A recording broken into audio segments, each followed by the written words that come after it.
Hello friend, एक बार फिर से राम राम सारा ने। तो कैसे हैं आप सब लोग? आई होप कि आप सब लोग बहुत अच्छे होंगे। तो आप सबका एक बार फिर से बहुत बहुत स्वागत है आपके अपने यूट्यूब चैनल परी ब्लॉग में।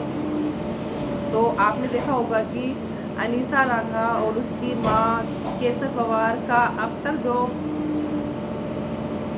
जो भी उन लोगों की बीच कंट्रोवर्सी हो रही है वो थमने का नाम नहीं ले रही है। क्योंकि अनीसा की जो माँ के बोल थे ना, वो बहुत ही गलत थे और उसकी वजह से ये कंट्रोवर्सी रुकने का नाम नहीं ले रही है, बल्कि रोज़ की रोज़ कुछ ना कुछ नया निकल कर आ रहा है।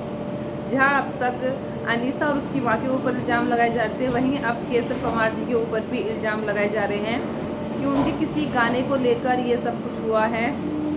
उनके किसी गाने को लेकर गाने में कुछ ऐसे वर्ड बोले गए थे जिसकी वजह से अनीसा की माँ इतनी नाराज़ थी केसर पवार जी से। लेकिन रियलिटी क्या है वो तो यही जाने।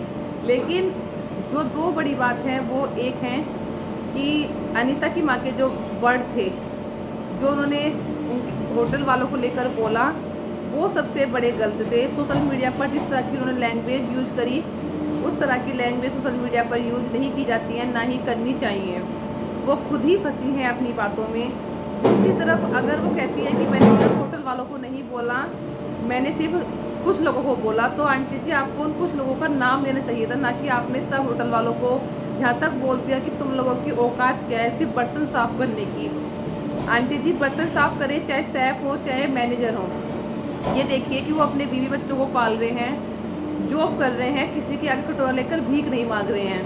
कोई भी काम छोटा या बड़ा नहीं होता है, सब काम बराबर होते हैं। तो जो काम मेहनत से किया जाए वो काम मेहनत से किया जाए और ईमानदारी से कमाए हुए पैसे अच्छे होते हैं कटोरा लेकर भीख मांगने से।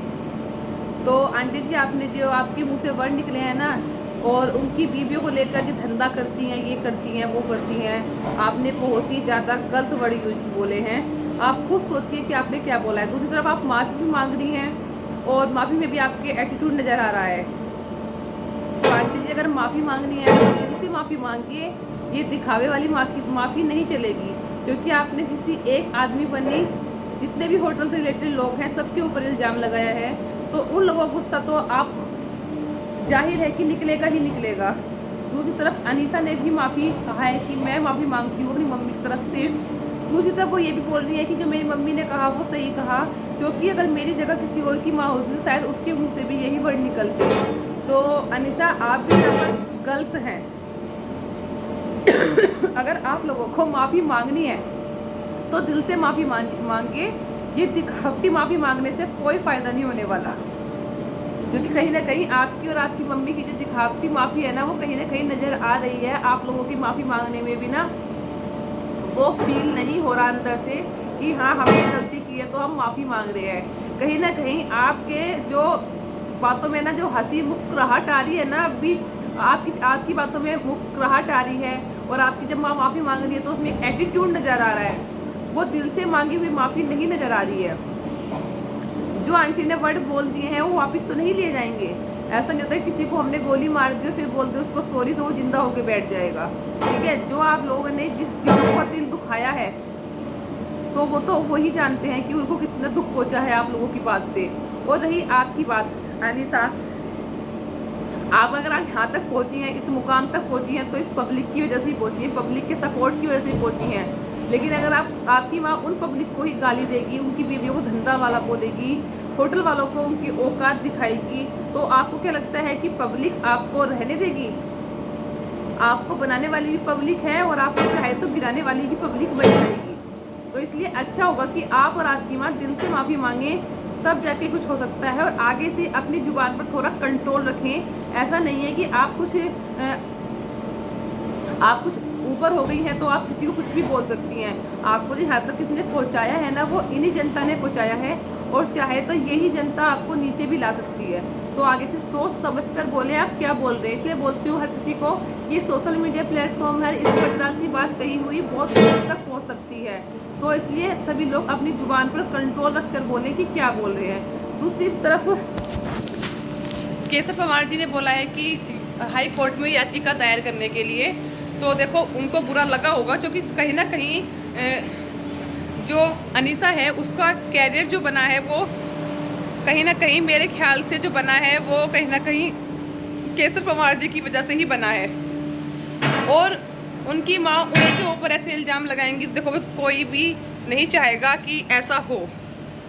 बुरा लगा है, आपने उनको क्या क्या बोला, साला, बुड्ढा, कुत्ता, पता नहीं क्या क्या बोल दिया आपने। बोलने से पहले आपने ये नहीं सोचा कि फ़ोन खोला और बोलना स्टार्ट कर दिया। आपने उससे पहले ये नहीं सोचा कि मुझे क्या बोलना है, मेरे मुंह से क्या निकल रहा है, कुछ नहीं। साथ में पीछे से जब आप बोल रही थी, पीछे से भी बहुत सारे आदमी थे, अनीसा के फादर हो या अनीसा के भाई हो, वो भी पीछे से आपको रोकने की बजाय आपको उत्साह रहे थे कि नहीं ऐसे नहीं, ऐसे बोलो।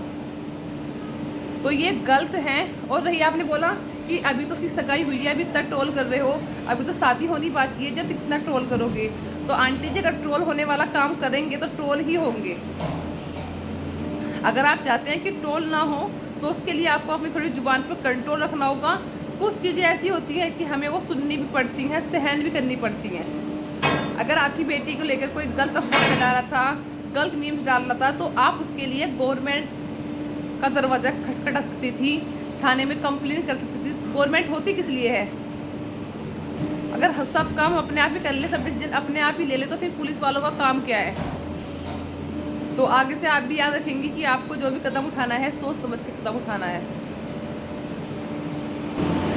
तो करते हैं इस वीडियो को यहीं पर एंड और फिर मिलते हैं आपको जो नई वीडियो के साथ। तब तक के लिए बाय बाय, टेक केयर। बहुत ज़्यादा बैकग्राउंड नॉइज आ रहा है तो उसके लिए आई एम सॉरी।